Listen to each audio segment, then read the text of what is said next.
everybody, welcome to IGN at E3 2009 Live. I'm Jessica Chobot, and I will be your host for 3 jam-packed days of game demos, interviews, and direct feed footage of all the hottest titles at E3 2009. So, what are the best games from this year's show? It's time to dive right in and find out. First up, we've got Halo 3 ODST. It is one of the biggest titles at this year's E3. Joseph Staten from Bungie is here to walk us through a mission from the campaign mode, and also joining us, we've got the lovely Hillary Goldstein from IGN's Xbox team. Aww! Hillary, take it away. Sure thing. Thanks for coming by, Joe. Sure. So Halo 3 ODST, that's a great way to start off the show. This is not the story of Master Chief. So can you maybe just talk about where this takes place in the Halo timeline? Yep. Chief is busy saving the galaxy elsewhere. You are an orbital drop shock trooper, an ODST for short. You can see yourself on screen here. This takes place in between Halo 2 and Halo 3. We could call it a prequel to Halo 3, but it takes place weeks before the events of that game. Really, you're in the city, New Mombasa, which you were in Halo 2, but you're basically fighting the fight that the Master Chief left when he went off to the Delta Halo. So the Chief is elsewhere, doing important things. You're a human on the ground, doing other stuff. Cool. Now, can you send him text messages or anything? Just follow his Twitter updates or anything? He's out of commission. Slipspace is a very odd space-time continuum. You just can't get Twitter or anything. It's horrible. No Facebook updates. No the Facebook. future is not as bright as we thought. The Chief is lonely, just a single crystalline tear. So why don't you run us through the menu real quick? Sure. What you see here are all the core components to the ODST experience. You have the campaign, which is a great full-featured campaign, hours of gameplay, original story. Firefight, which is the brand new cooperative game mode that we talked about, and we'll get more into it later in our demo. And the theater, which is just the way that you access, say, films, file share, screenshots, all the great features from Halo 3 now brought to ODST. At last, we have the extras, which is where when you buy Halo 3 ODST, you'll get an invitation to the Halo Reach multiplayer beta. Well, this is how you access that beta when it goes live, is through the extras menu. And there'll be other post-launch content too, movies, that sort of stuff that you can download through the extras. And that's about it. Cool, let's kick it off. All right, so we'll just launch into the campaign.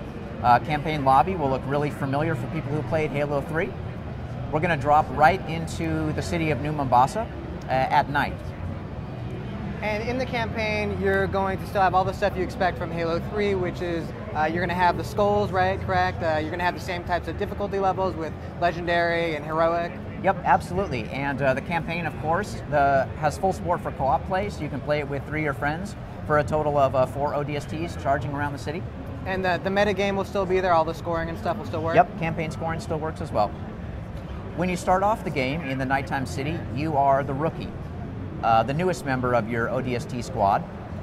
As the game begins, you're on a mission to assault this Covenant carrier that's hanging out above the city, but your mission doesn't go as planned. You get knocked off course, and you end up on your own inside your pod many hours, 6 hours after that cataclysmic event.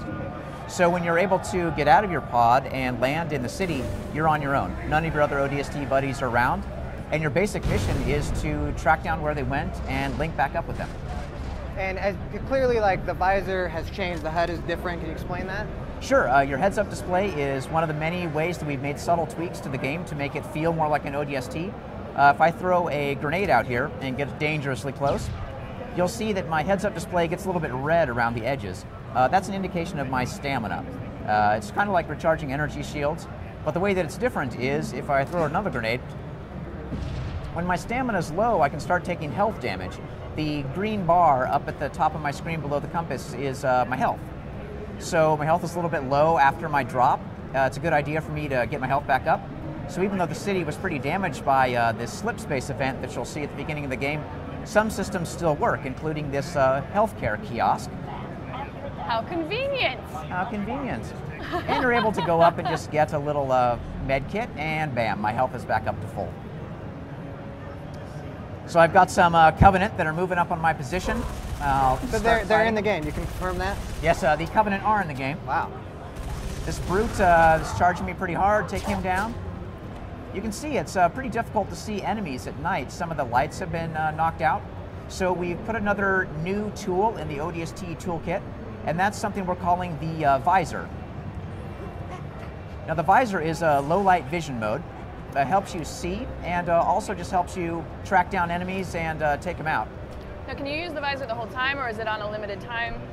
The visor is, there's no battery associated with it. Okay. So you're free to turn it on, use it as much as you want. So you could play through the whole game with it on, if you wanted. You could, yeah. It's definitely more helpful at night than it is during the day. Yeah. So when we get to some of the daytime flashback scenes, you'll see that it's really just not as useful. Okay. The one thing that I noticed is that there is no radar in this game, which I think people have gotten very used to in Halo. That's correct. We've taken some things away from the ODST. There is no motion tracker. You can't jump quite as high. You can't run as fast. You can't dual-wield weapons, and you can't use dropped covenant equipment. But you can still teabag. You can still teabag, indeed. You'll see you're a little bit shorter, so you get a nice sort of deep crouch on the teabagging. It feels really good. Fantastic. And Teabag drag. Teabag drag, indeed. Just sort of scooch along the ground a little bit. I just said that we took a bunch of things away. Don't think that we've totally nerfed the experience. We made some really careful choices to make it feel right. As one guy alone in the city, we wanted it to feel more dangerous, make you feel isolated, alone. So that when you run into Covenant, making different tactical choices than you would as a Spartan super soldier. So you have to be careful about the fights that you pick. And one thing that's cool is that the pistol actually has a zoom in it, and it seems pretty powerful. Pistol is pretty powerful. Once you take down an enemy shield, switching to your pistol, single shot, headshot kills. So in that way, it works a lot like the Halo 1 pistol. It's got a little bit of zoom, fires just as quick as you can pull the trigger, and again, a one-shot headshot on unshielded enemies. So this actually feels a little bit closer to the Master Chief that we experienced in Halo 1. What was the reasoning behind kind of pulling back from, you know, that overpowered Master Chief that we had by Halo 3? Yeah, I think in the Halo games, as the challenges the Master Chief took on got bigger and bigger, he needed to become more powerful, really become superhuman. So the Halo 3 Master Chief runs really fast, can jump over a brute, can get in and out of combat really easily. That doesn't feel right for an ODST. So we wanted to return to basics in some ways, make you feel a little bit more like the Chief did in Halo 1, more like a real person, not a Spartan super soldier. So that's really why we made the tweaks that we did. So are you still known as the Master Chief in the game, or are you just like another soldier? You're part of the fodder now, and that's kind of... Yeah, you're not a Spartan, you are an orbital drop shock trooper, you are Strictly. a Marine on the ground. But you know, the ODSTs, they aren't just normal Marines, they are the best of the best. They're not no, punks. No, they're Yeah. as good as you get short of being a Spartan.